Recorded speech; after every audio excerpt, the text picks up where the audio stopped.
Please enter your pack number at the tone.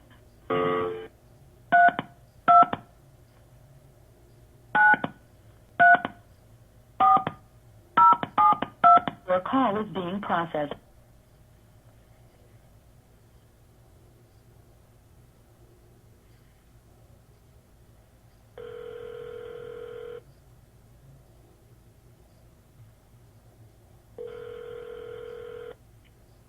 Hello? You have a prepaid call. You will not be charged for this call. This call is from Corny. an inmate at a federal prison. Hang up to decline the call or to accept. Dial 5 now. Hello? Hey, Hey. how you doing? Good, how are you? I'm good. I got your letter. Oh, did you? Yeah, and I went ahead and ordered those books, so Oh, you whenever already they did? get here. Oh, you ordered them? Uh-huh. Oh, I thought, you ordered to get to you, or you have them send them to me? No, I had to send them to me, and then I just sent them to you. Is that okay? No, they won't. You know, it has to come from the vendor. Oh, 'cause I sent, Yeah. my friend, that way. Yeah, I know, but, Oh, well, I'll call up there then. yeah, this place, Oh, okay. So just fill out the order blank then. 'Cause I just order online. oh, did you? Yeah. You can still But- order online, but, But just put your address. yeah, Oh, okay. because, if this place sees your address on it, they'll return it. Oh, okay. So it's way different then. Yeah, everything has to come from vendors. Oh, okay. Yeah, 'cause I can send stuff up there, but it goes through there, Okay, well, I'll do that then. I'm sorry I didn't understand that. Yeah. Well, that's why I called to see if you were going to send them, because I had to submit a approval form to the mailroom here in order for them to take the hardcover off. Okay. Well, Yeah, that's kind of sad because it's based a book.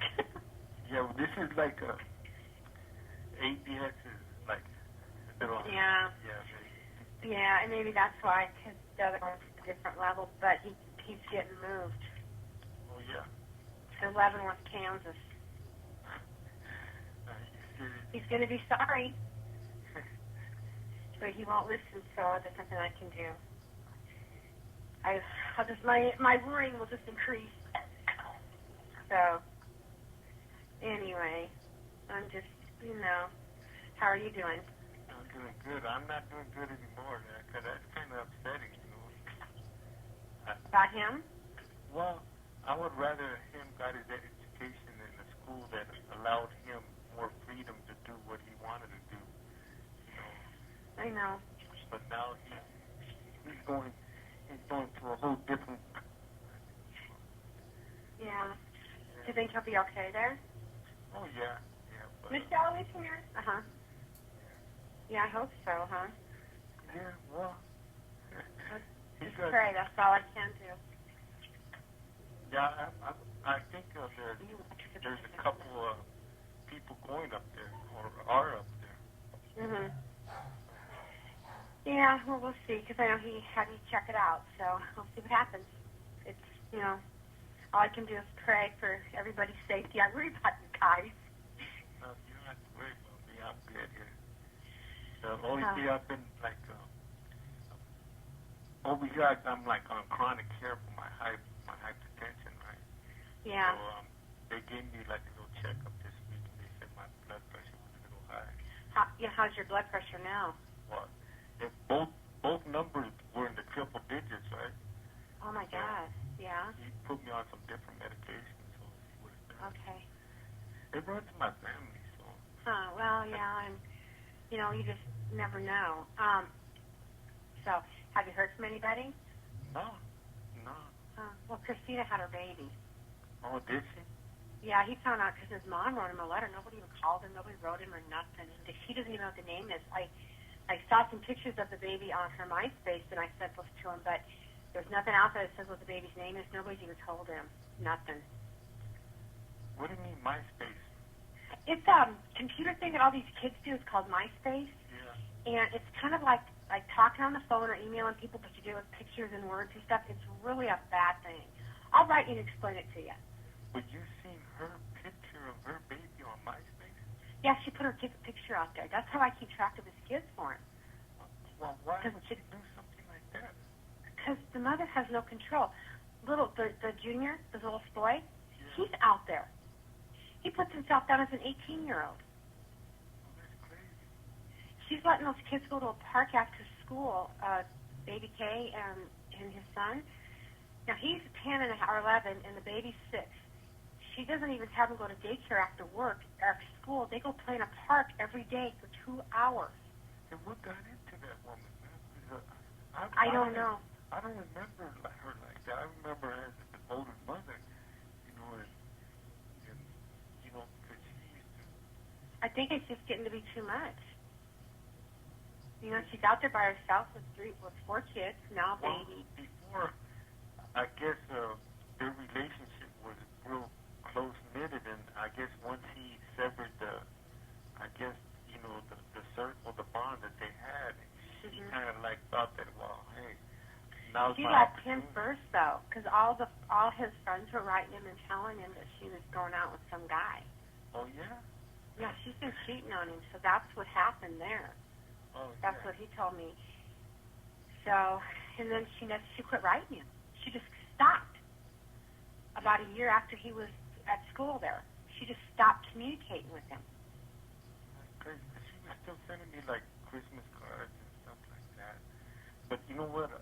I think the only reason she was writing to me because she was looking for help.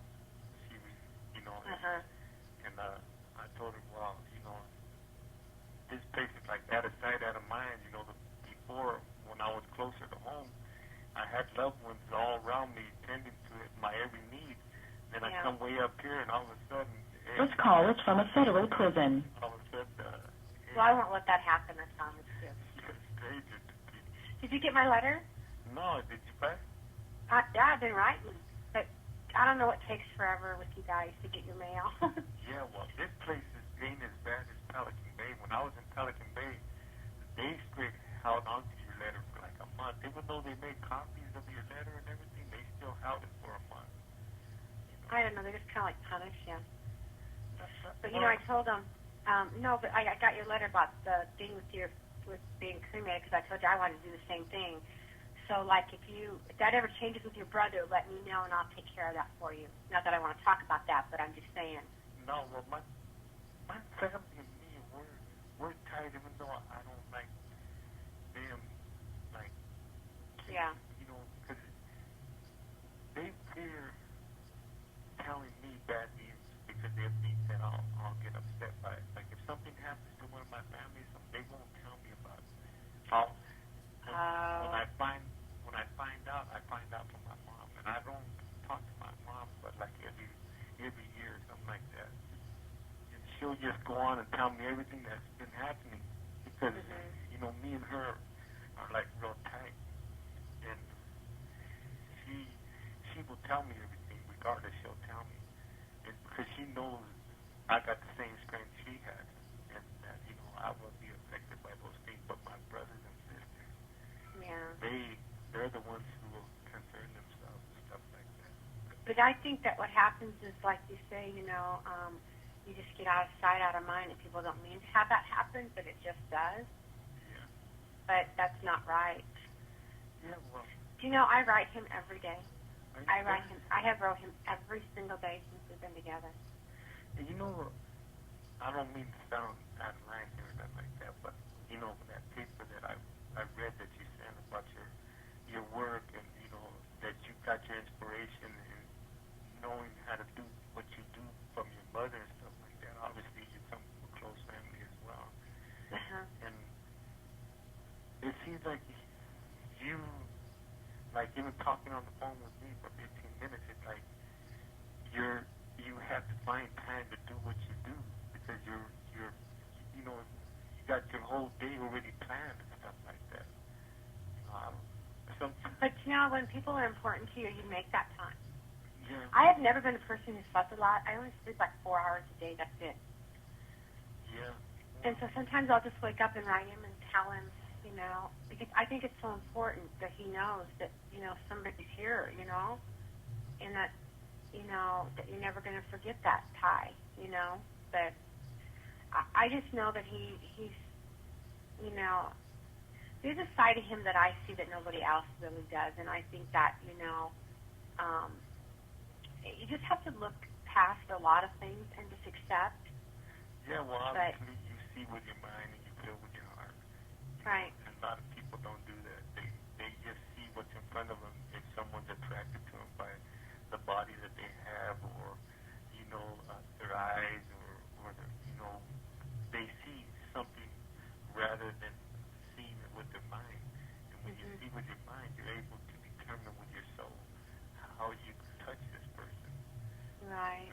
Well, and I used to worry about it, like, a lot with this connection with Taffy and that, but, you know, they don't get along at all. I mean, he told me how they used to have these horrible fights, like when he was back in you know, Pelican and stuff like that. So I'm not too worried about it. I just, whatever happens, I can't control that destiny, so I can only be the person I am and be here for him like I am. And if I get hurt, I get hurt, I guess. You know, I hope that doesn't happen, but there's nothing I can do. I mean, just make sure whatever you get in return. You know, because everything has to be mutual.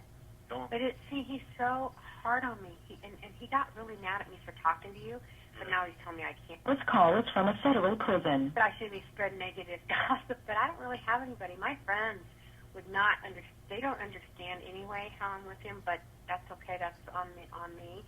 But they don't want me to get hurt, you know. Yeah, and that's obvious. You know.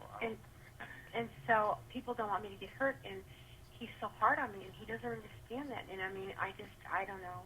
In fact, I just let it go, and I figure he's not in a real good place right now, so we'll just look for that peace when he comes home. So, you know, like I said, he's a good person, but he speaks so highly of you all the time. I mean, but you have, you know, regardless what he says, that you shouldn't be spreading, but he knows the way I am, the way I feel about our loved ones, and so he knows that, you know, being hard on you is something that he shouldn't be exercising like that. He shouldn't, regardless if he's having a bad day, you know, you're not responsible for that. You know, you don't play a role in what affects him. You know, you're there to comfort him. You're there to, you know, hold him or give him whatever he needs when he needs it. But you're not a punching bag. You know. Hey, you mentioned in your letter you were going to put an album together of all your stuff that you're crocheting. Yeah, that's cool. I already started it. That's really cool. Yeah, I enjoyed those pictures. So yeah, you know, but like I said, no, I wrote you 2 or 3 letters, and it's in the last couple of weeks. So hopefully I'll start giving you stuff. I don't know what the deal is. Yeah, they're just slow here. These people, they have. Is that a busy place there? I mean, is it crowded? No, but it's not crowded. Like, they just finished moving me from another cell to this cell over here, and it took me like 9 hours to clean this cell. Oh, God. Because the person that they had in this cell wouldn't clean it. I don't know if he urinated or what in the shower, but I didn't want to go in there until I scrubbed it down, right? I don't blame you that. Jeez, Christmas. So you never get to see anybody else at all? Yeah, well, we go to the wreck. It just started snowing a minute ago. We go to the wreck. I can look outside my window, and they have wreck cages that are like dog cages. Yeah. They're literally, you know, side by side. So when you go out there, there'll be somebody next to you.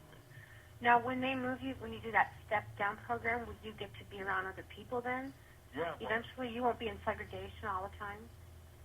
Well, that's the whole thing with the program, the step-down is so you go to a J unit, what they call a J unit. You stay there for a year, then you go to another place. You stay for a year, then you go to a mainline. But it gives you something to look forward to, too, you know? Yeah, well, I'm taking all these programs, like courses, right? Right now, I'm taking a biking course. And Good. They'll show, like, a video. Uh-huh. And they give you a test for the video every week. You know, what you've seen and what you heard about it, you know. I know that, you know, they asked me to do that, like a talk one time, and I just couldn't work it out, but they were asking me to give me up to come to the place where you are. Yeah, well, we could talk about that later down the line, No, I'm supposed to teach a class. Oh, yeah? Yeah. But I don't know where yet. Wouldn't that be wild? Yeah. But yeah. Oh gosh, I heard the thing beeped. So it's good to hear from you. Yeah, well, I wanted to make sure so I could write to the mailroom and send for that hardcover. Okay, you do that. Yeah, go ahead. And like I said, as soon as they're usually about 2 weeks. Yeah, well, and I'll call you back by next month because I'd like to find out how everything got. Okay. You know, if everything's situated there. Okay. Well, look for my letters and please take care. Okay. Sure. Okay. Take care of yourself, okay? I will. You take care. Okay. All right. Okay. Don't cut off till they cut it off.